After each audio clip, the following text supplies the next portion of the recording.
Hey, thanks for joining me. This is something that doesn't happen very often, but I have a brand new comic.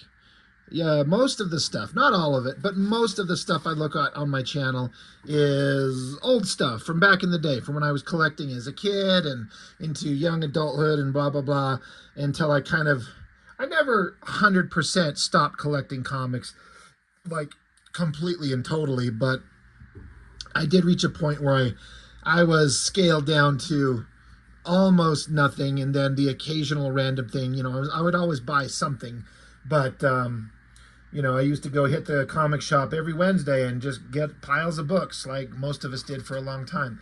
But brand new stuff, especially from Marvel, you got to be kidding me, right? But as I've mentioned a couple times before, I've had the good fortune to meet some people through the channel, and some people who kind of are, out of the good nature and kindness of their heart, kind of want to help support the channel and have me show something that maybe I haven't seen before. One of those guys is Latik Curry. I've mentioned him several times. He has sent me several books. Great guy, great artist, really cool dude. And this is something that he kind of sent me a picture of. He's like, you ever seen this? Ever heard of this one? I'm like, nope, because I don't keep up on whatever the hell Marvel is doing new anymore. I have no idea what's coming out for any of them, really. It's not until like books are out that I finally like, oh, this thing's been out for a minute. But Latik knows about it. And he thought I might enjoy it based on my kind of conversations about X-Force and Liefeld and all that type of stuff. He's like, I'm going to send this to you. Give it a look. So we have Inglorious X-Force. An interesting title. I mean, I like it. I can understand, like, X-Force is its own specific kind of brand. Like, it's, as was what X-Force was when Liefeld first created it.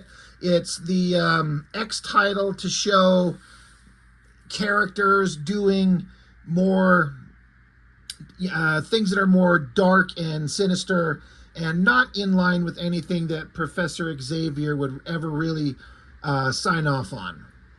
And that's kind of what X-Force has been. There's been several iterations of the title through the years, usually just titled X-Force, but I've seen Uncanny X-Force, and now there's Inglorious X-Force, and maybe there might be some others I don't even know about.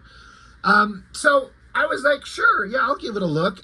It's always kind of interesting because I was going to say these characters, but all the X-Men characters. When I was younger reading them, I was fortunate enough to kind of get in right before the X-Men blew up to be like the biggest franchise of its day in the 90s. Most of us were there, right? X-Men was always popular. It was always a kind of a premier title under Claremont, of course. We all know that. But there was that time in the 90s, for better or worse, a lot of people argue that it kind of lost its heart and soul once Claremont was gone and become kind of this giant juggernaut, and it's not the same, and blah, blah, blah, blah, blah, blah, blah. We all kind of get it. But I like these characters. I was there for Cable's kind of emergence and rise to popularity, and I was reading all those X-Force books, and I like all these characters. It's kind of hard to come back to them when you haven't really read them consistently for more than 2 or 3 decades. You're like, where have these characters gone? Typically, the characters have been changed and screwed around with so much, you don't even recognize them anymore. And even if they do kind of seem like the characters you know, so much stuff has happened in between. It's kind of like you lost track of it, so you're like, I don't know that I care anymore. I still like them, but it's kind of hard to maybe jump back into it when there's a huge gap of time. I've said before that these big corporate characters from the big companies, they're not allowed to change.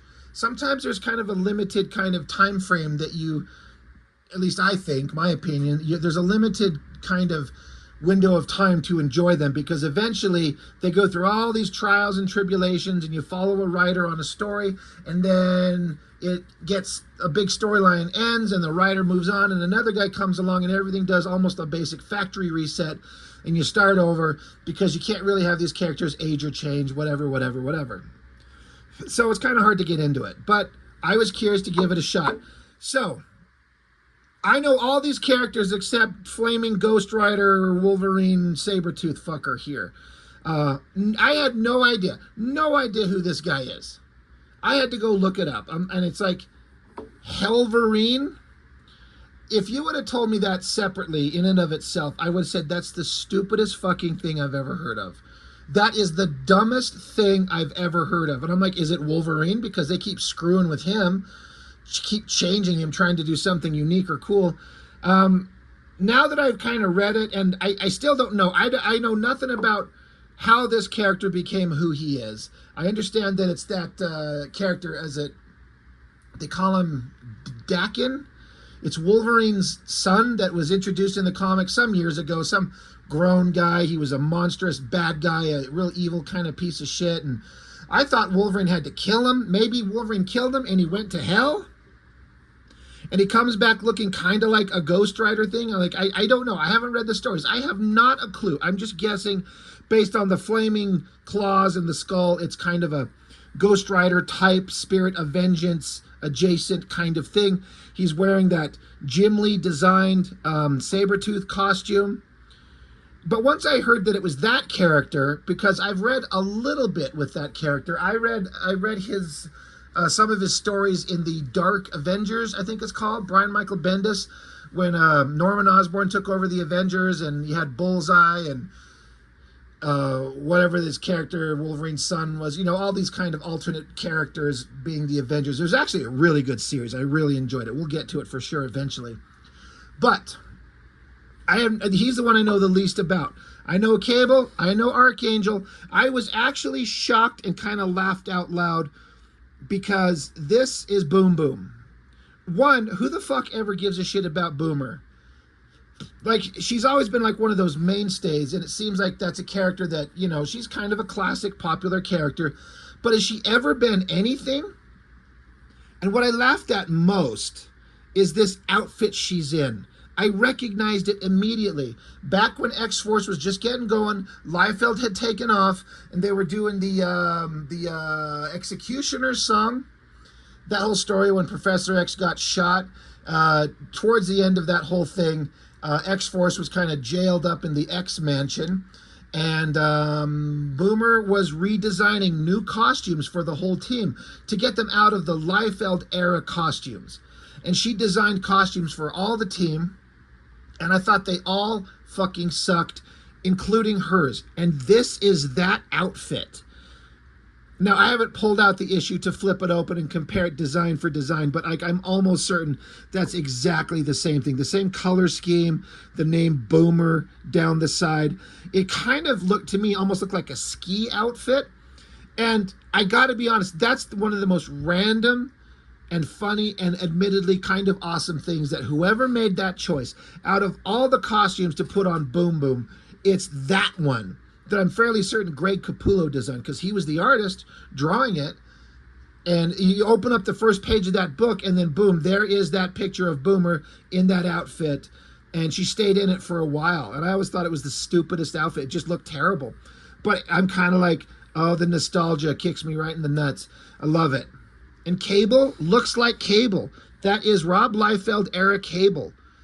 And it's the best version of him, in my opinion. I've seen that storylines try to streamline him, get rid of all the heavy gear. He's carrying a staff around, whatever. He's got the gear, the headset, the metal arm, the jackets, and the vests, and the guns, and the belts of ammo. Like, it's Liefeld Cable. And so part of me is like going, thank you, for God's sakes, for making the character look exactly like he's supposed to. I dig it. That is awesome. So I'm like, okay, well, what are we going to see? Again, this is me jumping into a brand new Marvel comic for the first time in years. I mean, it has a print date in here somewhere. March of 2026. As of this recording, this is March 5th. So this means this come out like the month before, or it's either maybe January or February. So we start out with banners saying mutants. Looks like there's blood and maybe some death. There's something chaotic is going on. People are running, panicking, freaking out. Someone came out of nowhere. This is crazy. We got to go. Something bad's going on. Then you get some dialogue.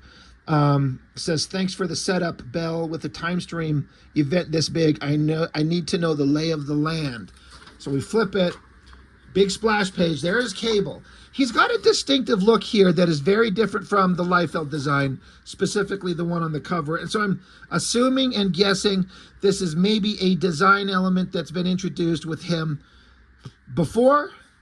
I don't know. And it's kind of fine. I mean, the big tattered cape, that's fine. He's got a giant stupid gun that looks awesome. I do kind of appreciate that the metal arm has a different design. Like this one over here, it's the shiny metallic bullshit every character with the metal arm has design, but I like it. I like this one too, but it's distinctly different. So I'm just guessing, again, assuming that this is some kind of design of Cable that's existed in the continuity current to this, but it'll get changed as we go through the book. He shows up and he's talking to an AI. Like back when Cable first started, he was always talking to an AI that he referred to as Professor, like a computer program that kind of kept him updated on stuff, kind of like Iron Man and Jarvis or whatever the fuck. But this one, it's called Bell. So again, I'm sure something that's been introduced. Don't know what. It doesn't matter. It's fine. So Cable shows up in this timeline. He's like, who's here? The AI says, detecting mutants. The mutants detected is just you. And many of the others are associated with Xavier's Dream Project, aka X Teams. Call signs include.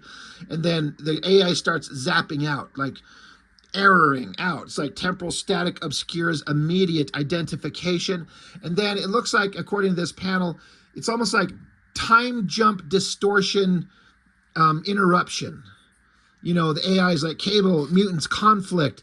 And Cable's reeling from it. He's like, holy shit. Bell, what the hell was that? It's like temporal glitch, reaffirming era timestamp and restarting for catalog event progression, identifying progression. And then it says, Nathan, the president is dead. And Cable's like, shit, how can I be too damn late? And then it says, Cable, Dayspring, X-Team. Cable's freaking out. He's like, report, Bell. Give me something to shoot, damn it. The AI says, assassin is murdered. Dream is dead. And it's like the time event, like the glitching kind of keeps sparking on him, and then it fades to black. And then this is something that nostalgia, some people talk about writing stories with nostalgia is bad. And I'm like, I can't say I agree. I get the argument. I get the point. But if the story's written honestly, why can't you revisit some things that have happened in the past? It's part of the story. So this kind of was one of these things that I'm like, okay, you kind of got my attention because the writer is honoring the history of X-Force. And I'm not saying that as if others haven't. I don't really know. I haven't read a Cable comic in, like I said, 2 or 3 decades. So I don't know. I don't care. But what I'm referring to is it's dark after that weird time jump event. Cable wakes up. He's asking for his AI. It won't respond. So he sparks a match and lights something on fire to give him some light. He's like, where am I? And then he looks and he's like, old base, no bell, Professor, are you here? Timestamp, damn it, anybody? When the hell am I? When? And you see a picture of the old Liefeld version of X-Force. And again, he lit it on fire to illuminate the dark room. But it's the picture of the old X-Force team, and it's on fire. Like it's burning away. I gotta say, because it says up here, in this next panel, he's saying that this is the safe house that the original first independent strike force that he set up after Xavier's school. This is the base that they used. If you remember in X-Force #1, after they do that first tech base raid and that big fight, and then they fly off and they go home, and they're talking about this base, which I think they said was a former Sentinel base of Bolivar Trask in X-Force #1 from '91 by Liefeld. Like it was a base that they used and that they were, based out of for those first several issues of Liefeld's X-Force. This is where he's at. And I'm like, they shoot him straight back to the headquarters where they used to be. And part of me is just kind of like, this is interesting. What has been going on in this place? When are they? And then the idea of this picture of the team. And I like it. It's like the team almost looks happy. They were never happy, but it's kind of a cute like group photo. It's almost like, who's taking the picture? Is it Domino up front? There's Warpath, Shatterstar, Boomer, Farrell, and Cannonball with Cable back there. I'm like, you're grabbing me right by the nostalgic nuts, and you're dragging me along, and I'm here for it. I'm interested. But he's like, yeah, I'm in that old base. How did I end up here? He activates a recorder because his technology is not working quite right, and he might be suffering from injury-induced amnesia. So he's recording. He says, time slide appears to have been successful despite condition of equipment and lack of contact with Bell AI, but it's scrapped now. Data is inexact, but level of dust and tech advancement indicates some years after the establishment of X-Force, my X-Force. So again, he's jumped through time, and he's not sure when he is, but he's pretty certain it's some years after X-Force was started. And then here's an exterior shot. He says, I'm years before the Central Park incident, which is, I think, the thing we were just looking at the beginning of the book, where a solo mission to protect the first mutant president appears to have failed. Record is spotty, could be damaged hardware or meatware, but I'm still alive. I'm in one piece, or as many pieces as I was when I arrived on site anyway. So again, I'm just kind of interested. I'm like, this is, all right, where are we going? What are we doing here? So because he's in his old base, he opens up a locker, and it's just filled with the old Liefeld era outfit. The big, ridiculous bullshit shoulder pads, that weird collar thing that he had around his neck, and like the little juice bottle that hung under his chin, a bunch of pouches, belts, boots, tech, guns. Again, the writer, Tim Seeley, the name is vaguely familiar. I kind of recognize it here, but I don't know who it is really. But I appreciate the honoring of the past. I'm like, okay, you got me. Cable's like, well, I've got guns. Says recommendations for self. Reassimilate to era, restore base, repair time slide capabilities, lick a few wounds, repair synthetic flesh, and my arms. Something's burned onto it. So he's looking at his robotic arm. So it's kind of interesting, like that Cable outfit that we were talking about in this other page. Again, he's in this different outfit, and his metal armor. It's kind of like it's armored up. Now that he's teleported, he's back down. Like his outfit's shredded and torn apart for whatever reason, but he's back to the regular kind of standard kind of robotic arm. But he's like, there's something burned onto my robotic arm. He says, edit to recommendations. Based on state of cybernetic limb and message left beneath the soot, while in pursuit of future assassin of the first mutant president of the United States, study list of potential allies for new independent strike force. So somehow, someway, someone, somewhere, burned into his robotic arm the names Archangel, Hellverine, and Boom Boom. And he's like, okay, I've been given some information by somebody. These are potential allies to form a new team. So I'm like, okay, we're setting up a weird mystery. Props to Tim Seeley. I'm kind of digging this. So Inglorious X-Force, I like the little informational blurb at the top here. Professor Xavier's original students became the X-Men. The new class became the New Mutants. Once the man called Cable traveled back from the far future to the present to train this next generation as a military strike force. Now, in the face of an uncertain fate for mutant kind, Cable must once again lead an all-new Inglorious X-Force. You know what? I was in. Let's go. Artist is Michael. I don't know what STA apostrophe is supposed to mean. I don't know how that's supposed to be read. Michael Maria. Looks like digital art. Looks like he does pencils, inks, full, the art. I mean, who does just pencils and hands it off to inks anymore? Everyone does digital. Color artist Romulo Fajardo. I've seen that name before. I think he colored stuff for Liefeld. He's probably done a ton of stuff, but so not a creative team full of names I recognize at all. Again, the writer is vaguely familiar. But now we got to jump around. So we're at Worthington Industries headquarters. He's Angel. He's talking to a room full of board members because Warren Worthington's always been rich. And is he leading some kind of like life that's unfulfilling? He's goes back into his own place. He's drinking, and he hears a voice. It says, cheers. And Angel instantly, because he's been changed, I think, for a long time now, where he can change back and forth between Angel and Archangel. He can go from regular, Caucasian skin tone to the blue angel skin tone, and then his wings can go from feathers to the metal blades in an instant if he wants now. So he instantly fires off all these feathers, and there's Cable sitting on a couch wearing a big giant poncho to hide himself. I like how the artist draws him like a big, boxy, hulking guy. Like, Cable always felt like he was a really big dude. And I dig it. I like it. He's like, nice shot, Angel. Shame about the couch. Warren Worthington, X-Force needs you again. Angel says, I'd ask how you got in, Cable, but your reputation precedes you. And Angel says, I hope mine would too. I'm done with X-Force business, espionage and black ops and assassinations. I'm done with Archangel. He says, sure, I played the part when Wolverine or Cyclops asked, but only because I have a history with them. I don't know you, Nathan. Not sure anyone really does. I'm staying all above board now. So this made me stop and think. I'm like, has Angel ever really interacted with Cable? And I would have said yes, of course. And they've probably talked here and there, but the way it's kind of portrayed here, and it kind of sounds right if I think about it. Again, I haven't read these books forever, so I'm missing a lot. But when did Archangel and Cable ever really have any kind of like personal interactions? To my knowledge, not ever. But I like that. Angel's like, I don't know you, dude, so fuck off. Cable says, we don't have much history, but I think I know you. And I think as Warren Worthington, you're a slave. You put on that suit and you perform for your masters.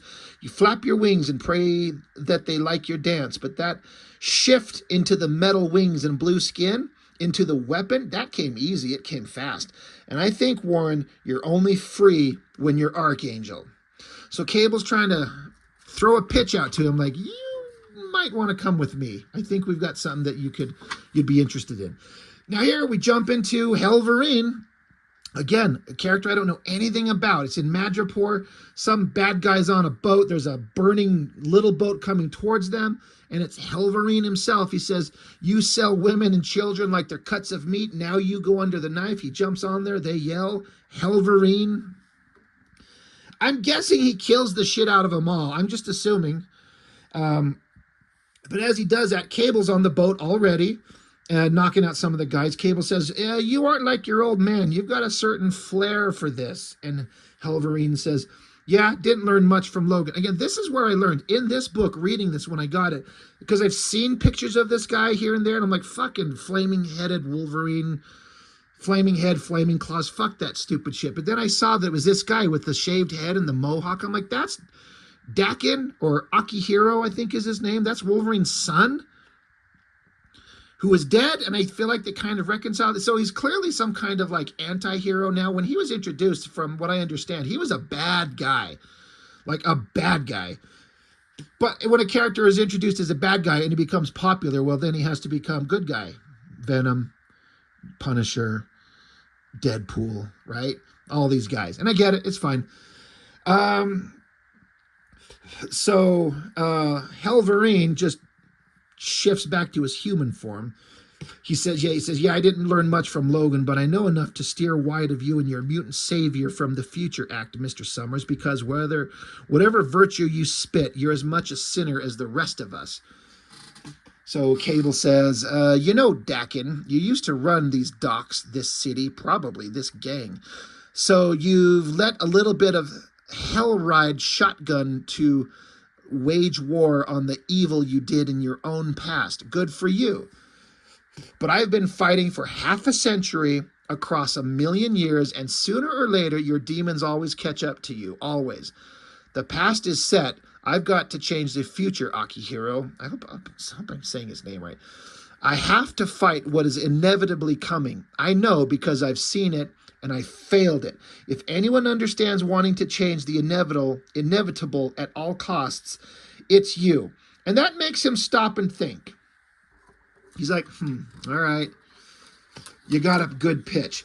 And then here we get Boom Boom. Again, I never loved the character. I didn't like ever hate her, but she was never anyone I found particularly interesting when I first started picking up X-Force.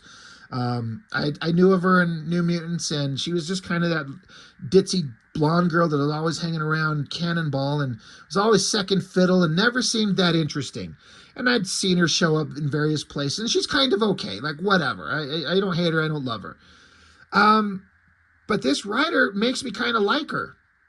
We're in San Francisco, and it says tick, tick, boom, giant explosion. And so she's on a construction site using her powers to help demolish buildings with a construction company. And that's kind of a funny idea. You're not out being part of the X-Men or whatever. You got to make a living somehow, so she helps demolition crews. That's all right. You got me interested. So this guy's like, hey, thanks, that's awesome. Hey, can I take you out on a date? She's like, yeah, no thanks. So she takes off, walks away, and there's Cable, his big giant poncho. And this is one of the more interesting things, and I get the reason why the writer would do this, because it flies in the face of what you would expect to happen, and I'm actually 100% on board with it. That being, she's walking away, and she sees Cable hiding in a corner. She's like, Nathan? And he says, Tabitha, I know I've put you through hell more than once, and I know you've got your own life now, a good one, but I need you. He's like, look, I know you may not like me, you may not want me, but I need you, Boom Boom. Kind of expecting to have to make a fight and make a case like he had to do with fucking Hell, Ghost Rider, Wolverine, and Angel. But Boom Boom, without a second's thought, she went, oh God, yes, 1,000 times yes. I swear I was going insane with all this normie crap. I've got it all. How lame is that? Whatever you want, Cable, I am so bored with this. And she just jumps into his arms and gives him a hug and is smiling and is so fucking happy to see him. And I love that. Because, again, it for me, it kind of taps into the nostalgia. I feel like Boomer was kind of into Cable, like respected and cared about and loved the guy as a leader and a father figure back in the early X-Force days. A big part of her life revolved around him. And he's like, all the crazy history of the X teams and everything. I know you may not want to hang out, but she's like, oh my God, I'm glad to see you. Let's go fucking do something awesome. And it's like she's hugging him. And these are the only two members of the original X-Force team, right? Angel wasn't there. Neither was Logan's kid. So these are the only two members of the original crew. And they've got a big, massive history. And it's being honored in a positive way. These comics always would lean into the drama, like, oh my God, I hate you. You ruined me. You ruined my life. I'd kill you if I could. And then he gives a speech, and she's like, okay, I guess I'll come. But just remember, I'll gladly kill you for free. All that bullshit is gone. No, she smiles, jumps into his arms. She's like, fucking let's go. I love it. It's brilliant. She says, I'll be honest, boss man, you're the only person who ever knew what to do with my energy, you know? You're the parental figure, motivational speaker, adult babysitter I've always needed. So point me at whatever you want me to fucking obliterate, man. And Cable's like, did you want to grab some things at your apartment on the way? She's like, nah, to hell with all my expensive junk. I'm sure you've got a uniform for me, something with shoulder pads. So they're walking off, and she's like, so are we bringing in some of the old homies? You need me to recruit Sam or Shatterstar or Siren or Big Jimmy, some real hard-ass stalwarts? And Cable's like, not exactly. So I liked this scene. I was really into it. I was like, thank you for that. I'm like, oh, Jesus Christ, is this part of the comic? No, this is just an ad. I'm like, okay, okay, all right. But then I was looking at this, and I don't know who this artist is. There's a signature, but I've said this before. If you're a creator out there making your own books and your stuff, I'm not going to pretend like this is my idea. I got this from listening to Todd McFarlane. For fuck's sake, when you sign your art, make it legible. I would like to know who this artist is. Now, it says down here, like, this creative team, and it says covers by Stefano Caselli. Is that? And it gives a name, Eve Ewing and Tiago Palma. Is this who the fuck drew this? Well, there's a signature. I can't read it, so I can't go follow the artist. So guess what? You lost out on a potential fan. you know, and just you're always vying for attention, right? We're trying to get somebody to look at what you're doing and go grab it and see it and follow. Like maybe this person has a social media. Maybe you want them to follow you. Maybe you want commission, sell original art. Of course, it's digital, so there's no such fucking thing. Anyway, please write your name so it can be read.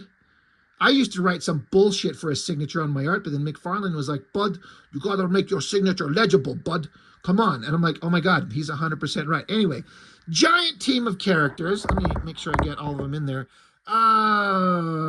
There's no reason for this, but frickin' roll call. Slutty hooker Emma Frost, so she's fairly on brand. Thank you for putting Wolverine back in his classic brown and tan duds. That's the best version. Significantly less sexy, but still hot as hell Psylocke. Look, I get the purple swimsuit thing, like the original Jim Lee design, Silvestri design, whoever come up with it. It's completely unnecessarily showing too much skin. I still think it's the best design. That being said, that outfit is not bad. There's Gambit looking fairly like Gambit. I mean, that's him. Beast. Let me bring this up closer so you can see. Get my little pointer stick out. So we got Beast. God, if you had to ask me, that's Grifter from Wildcats. Maybe Lorna Dane. I don't know. Chick with weird poofy hair, Blob, maybe the old Gravity Hog. I'm guessing Sabretooth, sorta punk mohawk, almost ish Storm. I guess Angel, whatever that character's name is, just a weird eyeball skeleton thing in the background. No idea who this brainy guy with glasses is. Emo chick up front, not sure. Colossus. Magic right there with their weird hair braid or hair, whatever those things sticking out of her hair are, that giant stupid sword. Not sure. Maybe Warpath, some blonde girl, Havoc in his old school outfit, stupid Deadpool, Magneto, some version of, I'm guessing, Juggernaut. We got Fat Jubilee. Good Lord, she packed on some pounds, it looks like. Iceman, stupid guy with the metal mask that was Magneto at one time. Rogue looking fairly roguish. What happened to her long curly hair like Jim Lee used to draw with her? I prefer that. Cyclops in another redesigned outfit. It's not necessarily better. You got Nightcrawler, character whose name is probably Crack Whore, because look at her. Don't know. I'm guessing that's Kitty Pryde. There's Lockheed. That looks like Michael Jackson. That's awesome. Girl Wolverine. Don't know. All right, well, lots of classics, lots of potential new characters. X-Men United #1, Shadows of Tomorrow. Okay. All right, big ad. Fucking Emma Frost is in charge of everything. I'm just guessing because she's right up front. Cyclops, you fucking cuck. Get back control of your team. Anyway, back to the story. They're flying away, and Boomer is sitting in the back, and she's trying to gargle Dakin's marbles here. She's just into him, and she even recognizes it. She says, because the jet they're flying and zooms by a little airplane here, almost hitting it. And she's like, did you guys see that near miss with the crop duster? She's like, oh, God, of course not. I've got Grim and Grimmer back here. So there's Angel and Hellverine. And so Boomer asks, she's like, whatever happened to body sliding around, big man? And Cable's like, I apologize. I had to assemble this unit hastily, too quickly to access any of my old safe houses or technology besides this dropship. That includes both time and space teleportation platforms. And so Hellverine guy, he's like, and too quickly to train together this amateur hour, I'm beginning to think I should have stuck to running my own crime ring. And she says, Boomer's staring him right in the face. She says, you and me are going to ruin each other's lives, aren't we? And Angel's like, the mission, Cable, before the youth begin pawing at each other. So Cable's like, all right, Mutant Liberation Front, I've been picking up a lot of chatter on channels. They've reformed and now centered around an influencer calling themselves Kali. The movement is younger now, more radicalized, believing they have to strike first and strike last in the coming conflict between humanity and mutant kind, targeting this location. So they're reading off some names of some of the members of this MLF team. He's like Kali, Depop, Speed Burn. So Hellverine's like Zoomer keyboard jockeys acting out message board fantasies and online role-playing games in the real world. This is child's play, Cable. And Boomer chimes in. She says, I'm not real inclined to agree with the snack this early because that is a slippery slope, but he's right. I was putting down guys like this in the New Mutants ages ago. She says, happy to stretch the old trigger finger, but did you really need to get us for these punks? Couldn't some local crime punchers handle it? And so, who's saying? Yeah, Angel says, haven't you been keeping up? There's only one superhero in New Jersey. And I was like, oh, we're bringing on this character who I've heard only through news reports online about the potential controversy that's completely unnecessary and who cares. Kamala Khan, some version of Marvel. Don't know anything about the character beyond the very most basics in that god-awful Ms. Marvel movie. But she's a main character in the story. Okay, sure. You know, let's see where we're going. This writer's got me on board big time already anyway. But she's saving some people. She's, using her powers. She's, quirky and funny and quippy. And some bad guys are there, and they've got a bomb that's going to detonate. And so she, she socks the bad guy. She's going to catch the bomb. I guess she can, what are her powers? It's like energy blast, but then she could stretch and flex. I don't know anything about her powers, so I don't know. But then you got the Mutant Liberation Front characters. They are there. So it's Speed Burn, Unveil, Depop. So these characters are saying, Kali, I regret to inform you, Ms. Marvel has the bomb, and she's way better at this than we expected. So on a communication, whoever their leader is says, don't be fooled by her. She's only been a mutant for a few months while you've lived with human persecution most of your life. So what's funny is I feel like this character's been around for a couple of years now, but they're saying in this timeline she's only been around for a few months. That's kind of wild. But anyway, they're like, go get her. The bad guy, Kali, is telling this team of douchebags, go get her. The leader is saying she stood beside oppressors like the Avengers and Champions, but would steal your pain as a badge for herself. So they go after an attacker. The bomb gets shot out of her hand, and it's dropped on the ground, and it's down to either, 11 minutes or 11 seconds. But the bomb's going to go off. We're freaked out. But Cable and crew are there. He's holding the bomb. He says, X-Force, show them that we're back, and we mean it. So the X-Force crew takes on these newer characters, and they kind of handle them very quickly, very easily. Just knock all their asses down. And, Hellverine's about to stab the shit out of this one guy, and Ms. Marvel shows up, and she's like, dude, hold on. We kick butt, but we don't kill people. Like, stop it. Like, don't kill the guy. Boomer's yelling, like, how's it going with your Explodo, Chief? I kind of like that shot of her, her face and her kind of hands and the expression. So Cable's got the bomb, and this is an interesting kind of ramp up of his power. He encases the bomb in a telekinetic bubble and lets it blow up in his hands, and he's completely fine.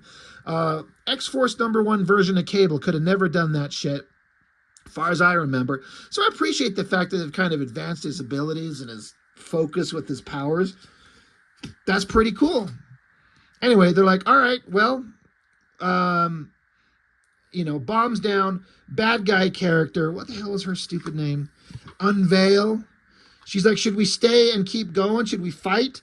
And the voice, the leader, Kali, says, the bomb is gone. The hostages are gone too.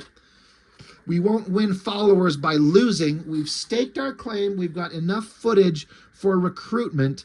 Retreat, live, and let the message of the true mutant liberation spread. So they, looks like they poof away in a mist and a fog or something like that. And so Kamala Khan, she's like, holy shit, they're taking off. What's going on?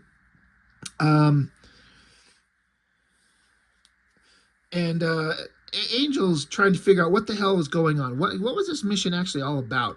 And Boomer's already figured it out. She says, guys, come on. It's like you don't know Cable at all. Clearly, the mission wasn't about the MLF or even the hipster fascists and their snitch app. It was Ms. Marvel. The mission was this Ms. Marvel character. So Cable says, I need you to come with us if you want to keep drawing air. We go now. And she says, what? Does that gruff grandpa thing usually work? Cable says, I don't have time for pleasantries. She says, I guess that's why that didn't sound like an offer at all. I may be the new kid on the X block, but I know what X-Force is. I know who you are, Cable. And she gets in his face and says, you're the time-traveling son of Cyclops stuck with the virus. You have control. So you're stuck with the virus you have to control with your mind powers while you gather up teens as soldiers. Yeah, I read the file and maybe some fanfic here and there. And X-Force isn't for an aspirational type like me at all. So she's walking away from him. She's like, go fuck yourself, Cable. I'm not interested in your bullshit. She says, you're the creeper in the dark, sometimes every bit as nutty as the MLF. I'm surprised you didn't burn the building down yourself. I'm happy to rep the X and fight for the cause, but not with your force. Not with you, Cable. And Cable then says, President Kamala Khan. She's like, wait, what? Even Boomer's like, yeah, what? Cable says, in the future, you will be the first mutant president of the United States. You will be the one thing holding back the war between our people and humanity. And in the here and now, you need training, but more importantly, you need protection. I'm offering you as politely as I know how. You'll have access to this squad of enforcers and Counter-Strike experts, as well as a fully secure and defended location for as long as necessary. And Kamala's like, president? So that's an interesting thing. The president at the beginning that he was talking about in the future is supposed to be her. I'm like, okay, well, that's an interesting idea. Where are we going with this? And so she kind of stops and she says, I've been doing this for long enough that even that to know that doesn't sound fully insane. And so she's like, well, if this is true, all right, maybe you have a point. If this is all true, she says, I'll give you a brief trial period with the right to bounce the moment things get too gritty, but I'm not going to be off to some safe house to be sealed in by a bunch of goth sociopaths. I'm a local superhero. I have a community. I have friends. I have family. I'm cool with my destiny, but I need to keep going on living for now. So she hands off a card and says, you can text me and then pick me up at this address when you need me, but don't ever let my parents see you. So she takes off. She's gone. And they're like, well, did that go the way we wanted? You know, what the hell now? And Cable's like, well, this building burnt down, so Hellverine torches it. And then, so now we're back at the X-Force base. And Hellverine, he's like, seems like you could have mentioned we were saving a kid in your pitch. Like, why didn't you tell us we're going after that Ms. Marvel? And Cable is like, I've been at this for a long time, Akihiro. All kinds of teams for all kinds of missions. You have to fight as a unit, but you have to be in it for you. Angel says, yeah, the headquarters you got here is kind of fine, Cable. He says, I would have offered my old X-Force unit base in Arizona if you'd had asked. Cable says, I didn't and I won't. He says, that was for your team. This is mine. Angel says, wow, I was on a team with his dad for years and he never spoke to me like that. Hellverine, he says, he's a protective bastard, isn't he? For a guy who spends so much time in the future, Cable sure lives in the past. And there's that cutout picture of the original X-Force team again. I feel like this is going to come back story-wise for some reason. I'm really interested to see if this has some kind of, future importance. But Boomer, she kind of chimes in. She's like, yeah, Nathan can be a little tenacious sometimes. I'll go ahead and use the word suffering from severe main character syndrome. But he's never wrong about the future, and he always picks the right people to fight for it, for all the right reasons. So then we cut to Cable. He's alone in another room. He's dropping all his heavy gear off. He engages his recorder, says recording log. The techno-organic infections at bay, physical injuries are what they are, and I'm used to everything hurting anyway. real question I find myself asking is, what do I do about these scars? So we see his robotic arm, and once again, we see the names that were etched into his arm unknowingly. It says Archangel, Hellverine, Boom Boom, but then we see below it, it says one of us. So Cable's looking at that, and he's recording, says, one of us. I've gathered a crack unit with incredible power and potentially flexible morals to guard a teenage girl who's supposed to save the world and all of mutant kind. But I'm also throwing Kamala Khan right into the wolf's den, forcing her to fight side by side with her own assassin. Stage 1 is implemented. Stage 2, I use missions to let the suspects clear themselves of a crime that hasn't happened yet. And if they don't, I know where to find them. So it's setting up that, according to Cable, the idea is that somebody's going to assassinate the president in the future, and one of these names inscribed on him is one of the ones who does it. I would think it could also be Cable himself, you know, who knows. And so he's trying to, like, I'm going to bring them together and try and, you know, flush out the assassin by bringing them together as a team. I was like, oh, okay. Well, it's not the world's most shocking twist, but it's kind of interesting. And we get this last shot of Cable in the sights of a gun, and then, of course, a little, like, chipmunk shows up right in front of the sights. There's the gun from way off in the distance, and a voice, I mean, we obviously see who it is here, says, well, hello, Mr. Chubby Cheeks. Look at you, managing to be in the right place at the right time. She says, that's my superpower, too. And over there, that guy dead in my crosshairs, that's my old boyfriend, Nathan. But unlike you and me, he somehow managed to be wrong on both accounts, and it's gonna get him killed. So she's got big giant sniper rifle out, ready to pop Cable right in the head, because there's all kinds of mystery being set up. What's going to go on in the future? Who's the potential assassin? What is Cable's ultimate motivation? What is Domino's role going to be? I'm going to guess she's going to join the team because, I mean, why wouldn't she? I would love it if by the end all the original X-Force crew gets back together, but we'll see. So anyway, that's it. I was actually legitimately interested. This story kind of has an interesting setup and interesting characterization. The artwork is pretty dang good. I don't have a problem with it. It's not blowing me away. I'm not like floored and just shocked by how amazing it is, but it's actually incredibly competent, really well done. This guy can draw anything and everything. It's really, really good work. So I'm kind of into it. I'm interested. I'm shocked that I'm into this. And so I'm curious to see where it's going to go. So I don't know. Is anybody else out there reading Inglorious X-Force? I was shockingly entertained and kind of impressed. Well done, guys. It leans a lot into nostalgia, but you know what? Why not? If it works, if it sells, then do it. I mean, who cares? It works. It feels like it's a honestly written, well-crafted story, and I'm on board. So that's it. That's all I got for now. Thanks for joining me. I'll see you next time.